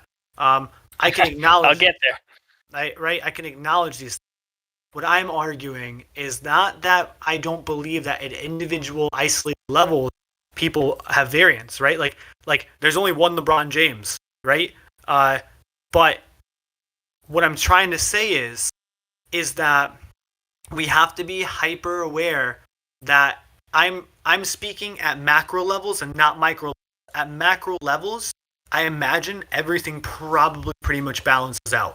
There's gonna be tall people in every culture. There's gonna be short people in every culture. There's gonna be strong people. There's always and then there's also, and where things matter at a sociological level. Again, let's look at China. All right, so stereotype: Asians are better. Well, are they, or do they just have a different education system? Had we had that same education system, would we probably have the same test scores? Maybe. What I'm saying is there's not this genetic predisposition across a giant culture to be better at something. Wait, quick joke. Quick joke. But could there be? I know the point that you're trying to make. I think do we have evidence that there isn't? I don't have articles to shoot right now, but I have read in. No, there's it has been disproved. Now granted, like my fiance is infinitely better at math than I will ever be, but and I know other people that are. I think I'm an infinitely better. I don't know. I'm good at certain things, right? But it doesn't. Not at defining what you're good at, apparently. I guess not. Yeah, I'm really good at not defining what. But what I'm saying is that we have to be conscious that we're not talking about individuals, about the macro, and then we also talk about when we know we're speaking at micro levels, right?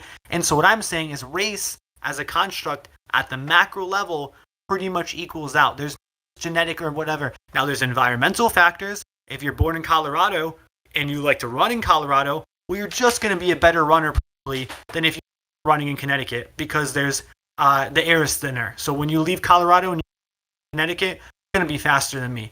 That's an environmental. That has nothing to do with genetics. Now, if you're genetically predisposed to be a fast runner and you're Colorado, well, then you just won the lottery. Right. Yeah, absolutely. And that's usually who ends up in the Olympics. I know we didn't want to. Well, we got to move on. I want to ask Chris something real quick, and I don't want to get into too deep, but we're willing to admit that there's a genetic difference in skin color because it's clear. We can't deny that, right? Somebody has this color skin, somebody has this color skin, eye color, hair color, size of your nose, color of your beard hair, whatever it is, right? I'm not trying to define things by skin color. So we're willing to admit there are genetic differences that happen in people based on environmental circumstances, right? The skin color is based on exposure to the sun, right? As an example. And many of the other features that we have are based on environmental exposures. But why is it that that's where our genetic evolution stopped? Only physically observable things, nothing that actually affects our capabilities in specific things, right? So as an example, if you live in an area that food is extremely abundant, easy to get, you don't have to work for it at all, it's just always there, and you can just go and pick it and you never have to think hard or do anything, versus an area where you live that food isn't abundant and you have to develop ways to use tools and other things to find ways to generate food or find food or hunt, that you may have a evolutionary difference in genetic development to say that this group of people is predispositioned to be a more creative group in thinking because they had to be creative in figuring out ways to get food versus a group that didn't.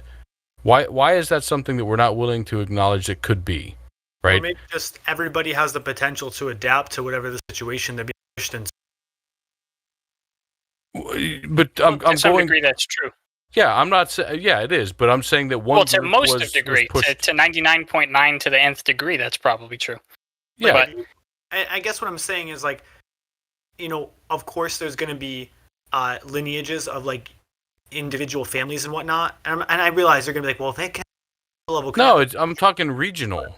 No, but I I'm don't trying think to there's, just I don't talk think there's regional. like these giant regional predispositions to whatnot. I think it's that you know, because It's not like one family developed black skin and the people next to them developed white skin. well, They lived in a region and they all developed black skin or white skin because of the environment. if I recall like correctly, I do believe it started off with Neanderthal. Actually started in Africa, not Neanderthal. We all came from the same foundational lineages, and actually we would have started off darker skinned, and then some people moved out, and then would have then like kind of evolved away because you just didn't do that in later places. Yes. Right. Over. Yeah. No. So, yeah. Right. I guess I'm not a geneticist, so I'm just speculating at this point. But from what I've read and from what I have studied, it does seem that like, whereas like yeah, of course there's going to be some people or like small groups of people that may have certain like genetic predispositions because of X, Y, and Z over, but also it takes thousands of years for evolution to really occur and it happen, and just humanity has years mostly for the smallest even change. Yeah. So I think that's what, again, like when we really look back, we've been around like thousands of years, really. I mean, well, then we would all be the same color. well, certain things have clear. I mean, again, I'm not a geneticist, but certain things did like replicate. But I again, maybe I sound like a geneticist. All right. Maybe we gotta get so a geneticist onto this talk. Yeah. So honest to God, that'd be a fun guest speaker. It absolutely would. I'll get Brett Weinstein on here.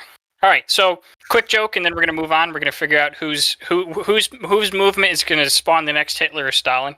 But I just wanted to throw this up here, right here. So we were talking about the math team. We were talking about Asians being good at math, and it's kind of funny because the U.S. did actually finally beat China in the international math competition, and I found a picture of the team,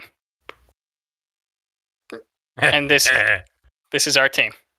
So I'm joking. Maybe we can get back into this topic at some point. But I know, isn't it hilarious? They're literally, I don't know if they're all Chinese. They look Chinese. I'm not very discerning, but they kind of look Chinese, like as opposed to Japanese. There's I think it's pretty safe to say that families that their parents are from China or country that has a different value system. Yes. These are people who've been pushed harder from day one to value education. Well, we've talked about that a few times on stream. My fiance just went like this because we've talked about it a few times on stream. In that, if you look at people talk about the income disparity between whites and blacks, but if you expand that out to every culture or race or whatever you want to look at it in the country, I believe it's Asians at the top, and followed by Indians, I think, and then whites. And Australians.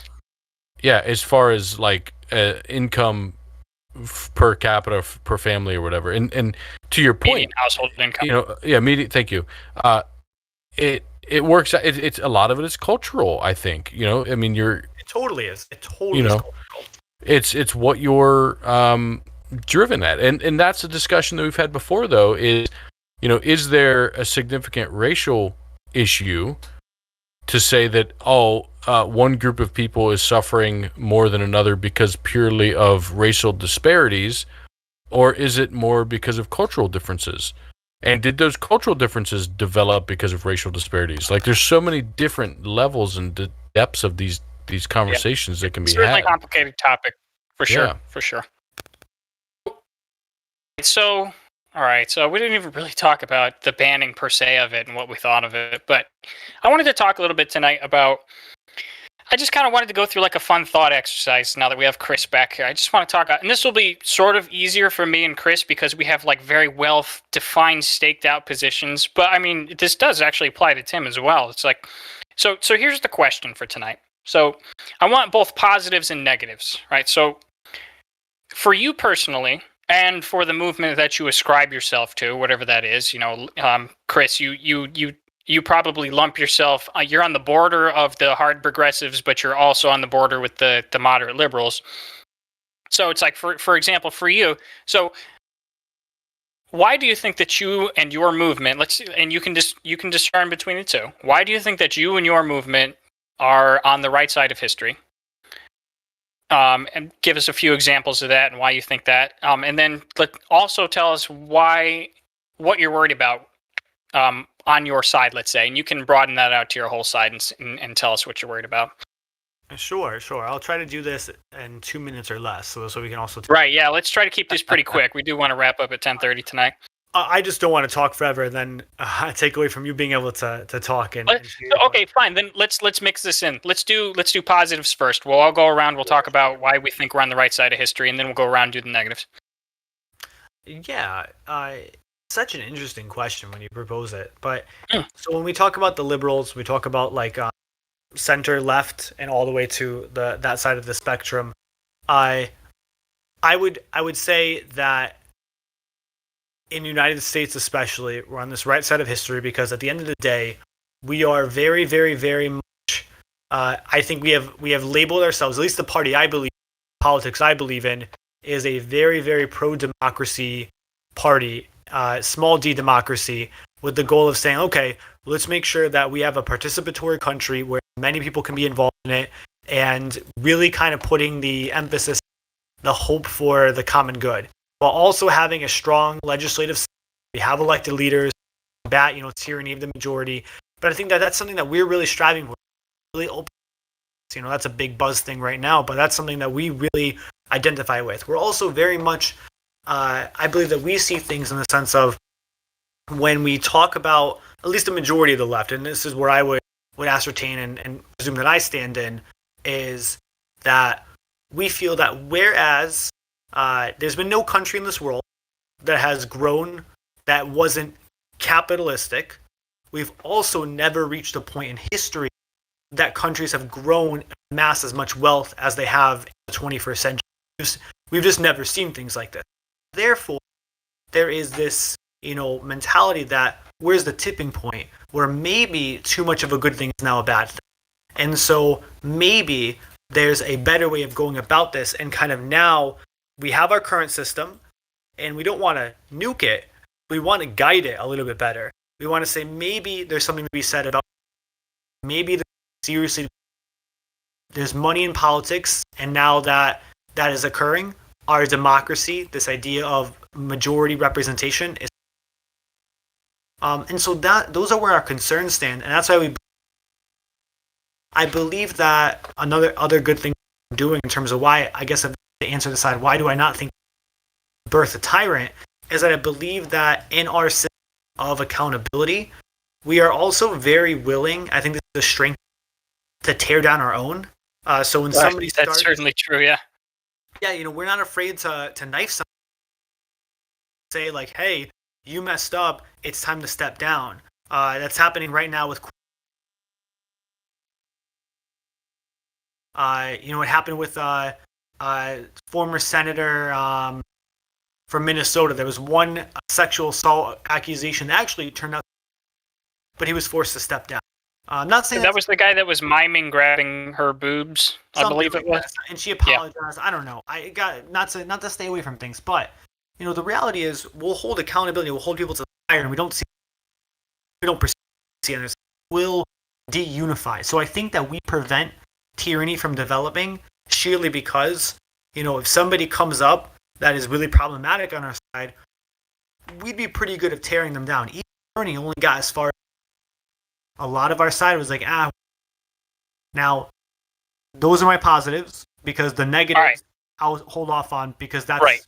My negatives are mostly on the extreme side of the party. But right, of course, and I would obviously say mine are probably too. Tim, who are your people, and why are you on the right side of history? I don't know that I have people per se, right? I mean, I identify mostly central and libertarian, but I don't really care what any group of people have to say. I'm going to believe what makes sense to me. And to be honest, I actually don't think that I'm on the right side of history. And by that, I mean the right side of history is written by the people that win, not by the people that were right. No, don't be morally relativist. What you think is the right side of history. What I think is the right side of history, because I'm the only one out of the group that looks at data and is not emotionally driven. Yo, say that to Chris's face. I just did. No, that means you have to get a plane ticket. Or he does. He runs a company. Come on out. Well, there's two of us here. I'm about You get 2 plane tickets. I'm gonna start pulling up Excel sheet after Excel sheet.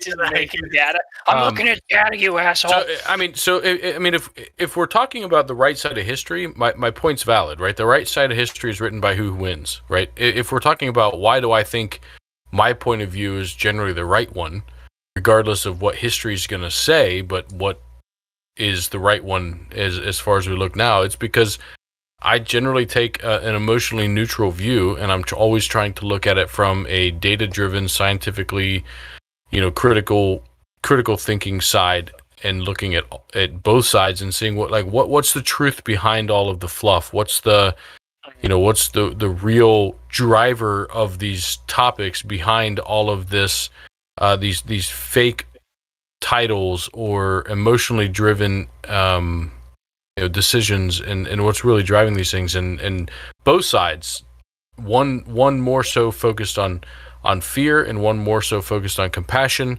and to multiple levels throughout all of that.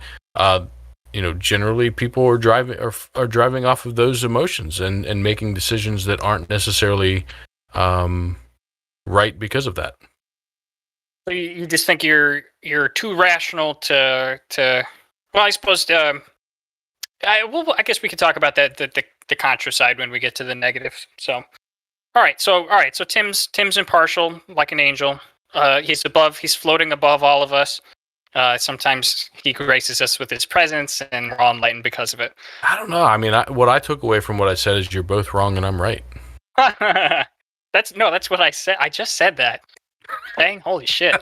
All right, so I'll get to me. I'll pontificate a little bit here. Again, a couple minutes. So there's a couple of things I look at. I mostly compare myself and what I would consider my movement to the historical trends. And again, the right is complicated just as the left is complicated. So, like, who my people are, I would say the more Jordan Peterson wing of the party. And for those who don't know exactly what that means, that's really center right, maybe down towards libertarian, like a freedom-oriented center right. Again, these are people who are very smart, very data-driven. They have strong moral characters. They're very respectable people. They're very competent in their fields. All right. So basically, I see the people in the movement, right? So Jordan Peterson is my top guy. Like he's the person. Like, okay, I'm in the movement with this guy. I agree with this guy. I look at his character, and it's just like it's just an amazing person. It's like, okay, I'm on that guy's side. That's a good thing, right? So that's one thing. And then it's like there was this other thing. I was struck by this podcast that I was watching. It was Jordan Peterson's podcast. He was interviewing a young woman who fled North Korea. And I really recommend everybody in the country needs to watch this, right? Whatever you think about Jordan Peterson, this woman has had an amazing life, like just a crazy life, right? So she grew up in North Korea. Like she like most people eat as much food in their first 3 years as she did like her entire teenage, life. She just went through just incredibly crazy stuff to escape.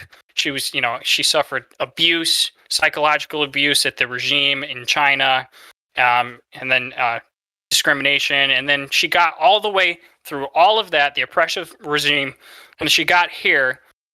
And her assertion is that the only person who has their head screwed on right, relatively speaking, obviously not the only person, but the person with their head screwed on right is Jordan Peterson, right? She's like, I went through all of this crap. I've been educated in your schools, and what you were saying makes sense, right? And that, to me, is an indication that I'm on the right side of history.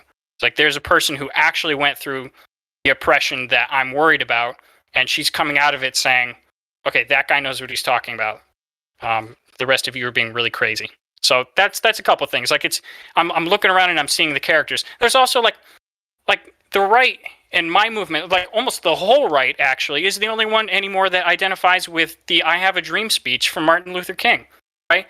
I have a dream that my children will be judged not by the color of their skin, but by the content of their character.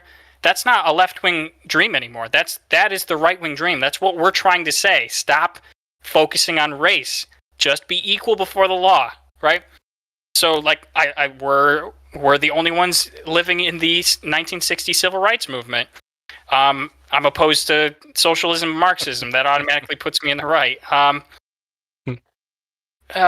Pro-Western, right? So my movement is pro-Western ideology, and the Western ideology is kind of actually what Chris was talking about when he was talking about how rich we are. Like the social capital, the just immense wealth in every way, spiritual, intellectual, scientific, like whatever it is, the wealth of the West and the freedoms that came along with it, like the ending of slavery in the West, like the great systems that got us to where we are, the right, or the movement that I identify with, embodies those ideals and respects those ideals. And I think that's a pretty safe bet. So that's why I think that, generally speaking, the right around me is on the right side of history. I like that you said you're right because you live in the ideals of 60 years ago. That's funny. The 1960s? Civil Rights Act? Yeah. Right, not that those were wrong at the time, but that doesn't mean that they're still right. But you're like, I'm right because I'm living in the past. Identifying with something that everybody loves, like the civil rights movement? Again, I'm not saying they're wrong. I'm not. That was my point. My point wasn't the time frame. I agree with you on the on the topic of you know don't judge me on the color of my skin and all. I 100% agree with you on that. I just thought it was funny that then you said, I'm right because I believe in things from the 1960s. Like, to me, it was like it popped in my head. I'm like, 60 years ago. All right, Chris, fuck them up. What's wrong with your side? Yeah, and just the comment I think would make us more on the left as well is that we love MLK, but we also see that it's like we need to talk about race, we need to talk about these things to get us to be seen equal before the law.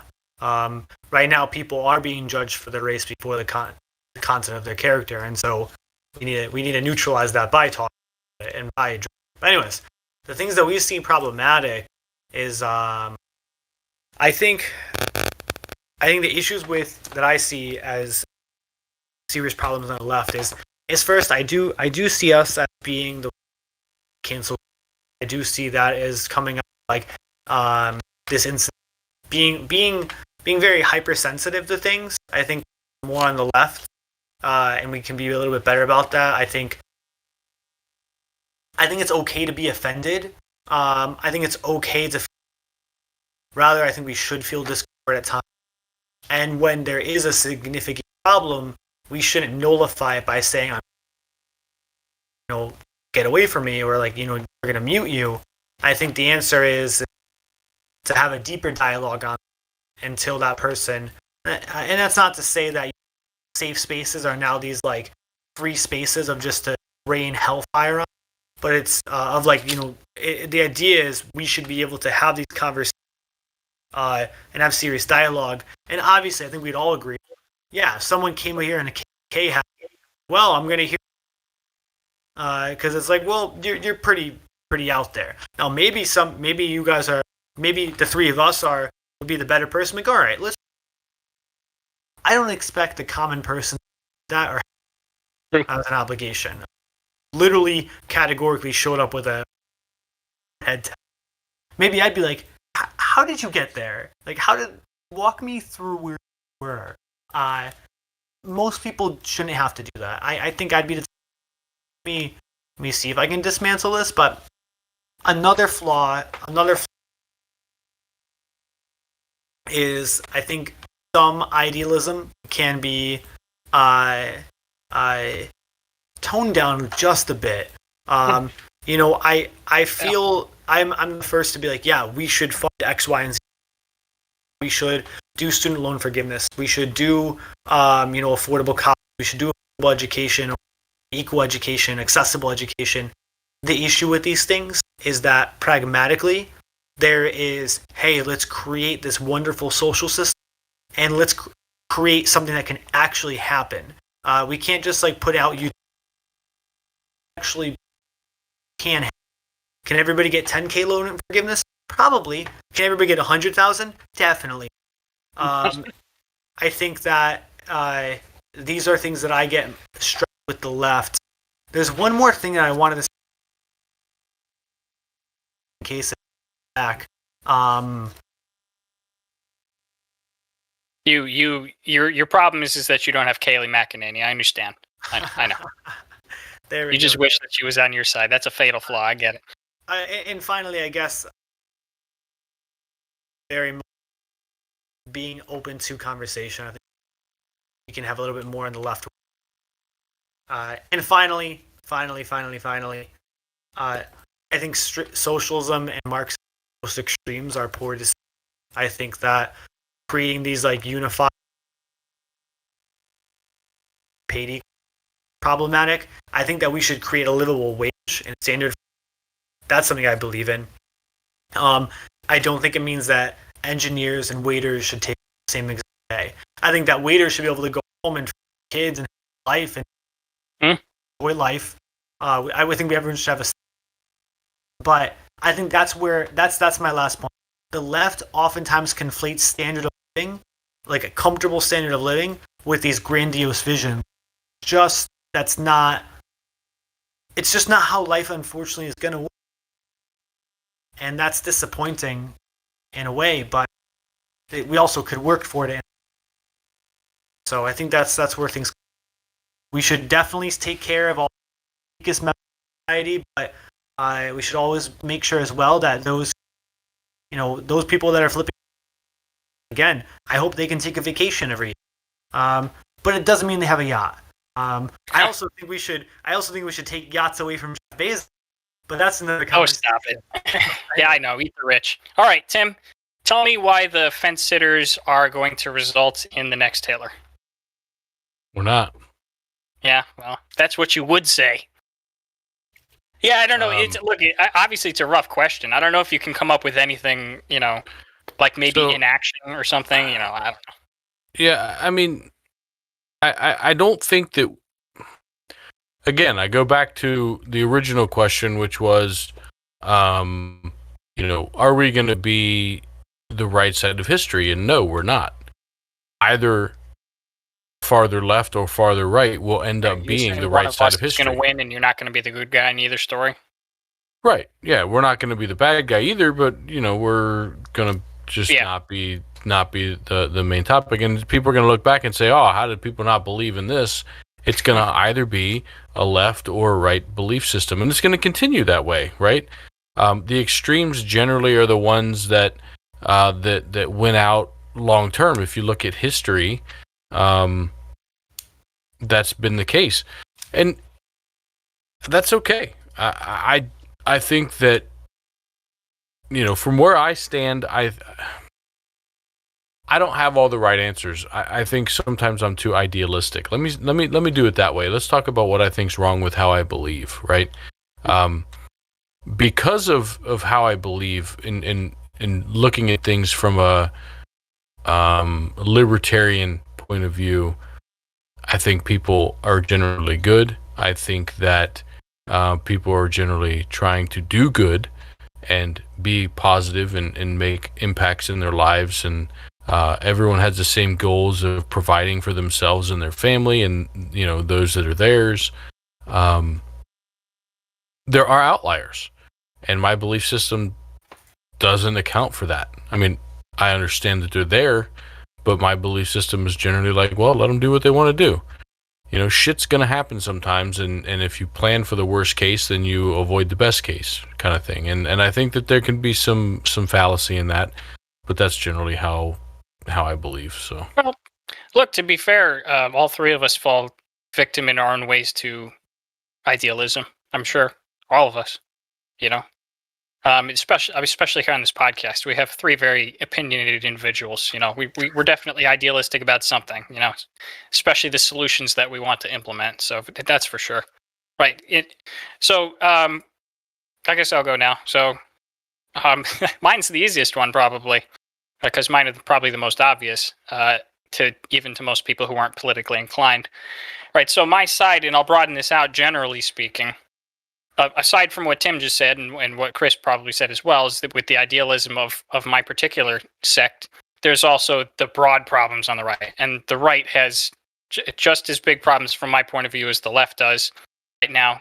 4 years ago, I wouldn't have said it was as bad. I would have said that we were fighting the good fight, but it's very obvious that right now the right is susceptible to the populist movement, which comes with a couple things. It comes with demagoguery, right? There's just there's a little bit too much demagoguery around Donald Trump, right? He is supposed to be a civil servant. Just a little bit too much? Yeah, he's supposed to be. So listen very closely, people on the right, okay?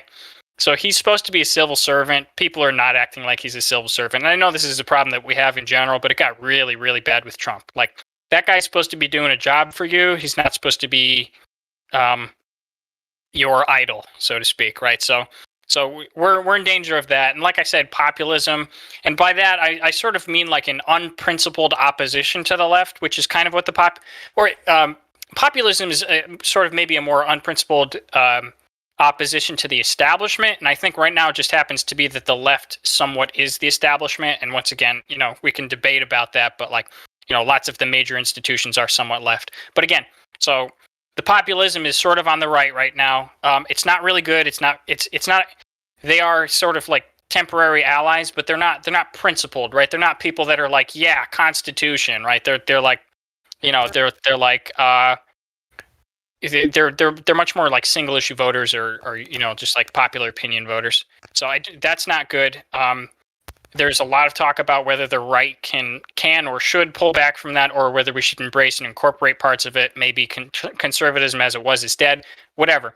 It's a worrying trend, right? Moving away from being the side that is for small government, for the Constitution, for the ideals of Western liberty. It's definitely worrying, right? And then reckless anti-democratic action is this last note that I took here, and that should be the most obvious one. I have a lot of friends and family members who I've talked to about this.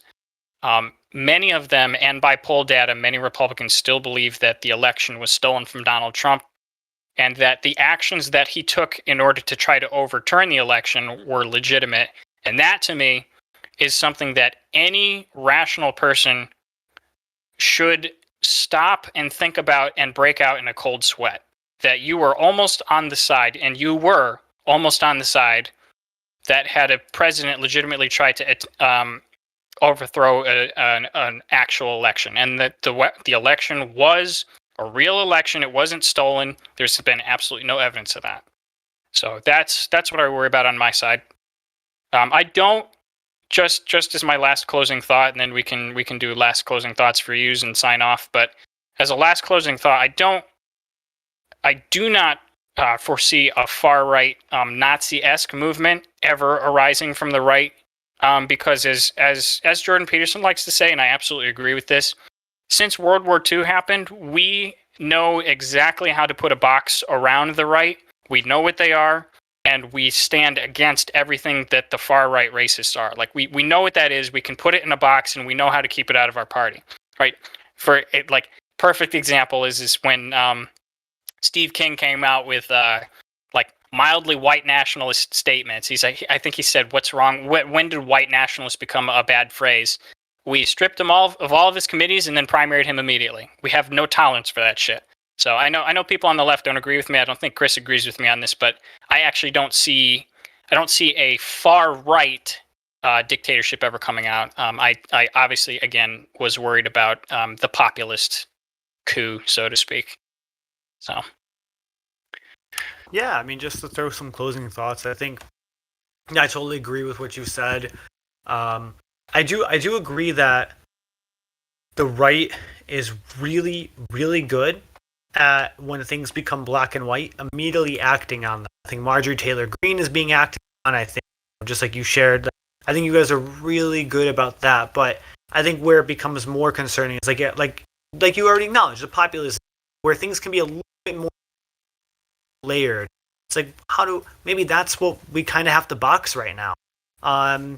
So those are kind of my thoughts and concerns. I think Trump is the closest we've had to a dictator in a long time, and the reason for that is because specifically of the attempt to overthrow an election. That's other things that maybe would have given him a little bit less criticism on, but that was like the most egregious thing. For us, I think the biggest things that we left is just, I think rein in. I can see the left sometimes get so motivated on these ideals that we have, these idealistically fabricated notions that sound great on paper, but the compromise isn't happening. That can be that's my biggest concern. Is not is honestly more anarchist than anything.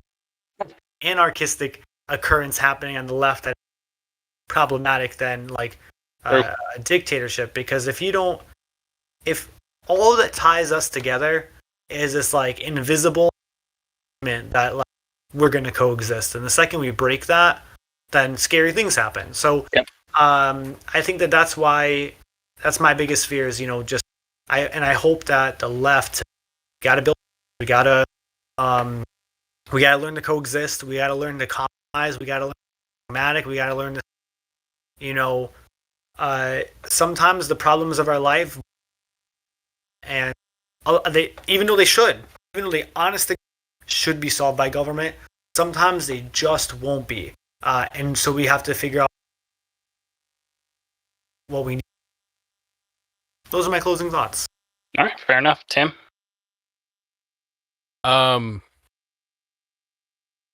Yeah, I'm right, you're wrong. I don't know. I think I guess if we're doing closing thoughts on that topic, it's just that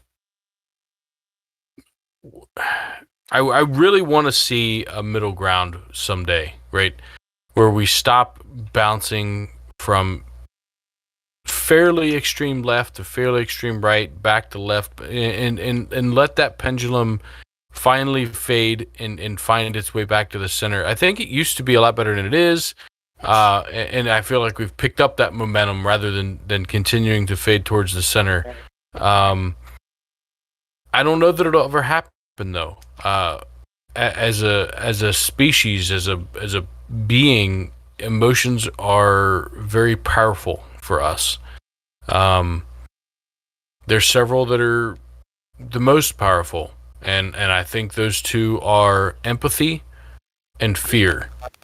And I think that it's the fight or flight, right? It's the care for the other person or care for yourself. Like those core things that are part of who we are that drive where we end up falling politically. Are you the type that just puts other people above yourself, or yourself above others? Are you the type of person that's very fearful of things, or very willing to take things on faith and jump onto the invisible bridge, right? Those core things just to decide who you're going to be in politics, and both of those are wrong, I think. I think we need to look past what our senses, what our immediate actions tell us are right, and start looking critically at the issues and the data and the evidence in front of us and make decisions based on that. Yeah, well, I would agree. All right, well, I think that's it for us tonight. I had a great podcast. I'm so glad Chris is back. I'm so glad you're back, buddy. gonna have a great time. We have a new name. We're not going to announce it yet. We are going to do a little work behind the scenes, and we're going to give you all a completed package, and hopefully that'll be by next week. But I think for tonight, I think that's it. If you haven't already, hit that like button, subscribe. It helps us out a lot. And we'll see you next week. Peace. Bye.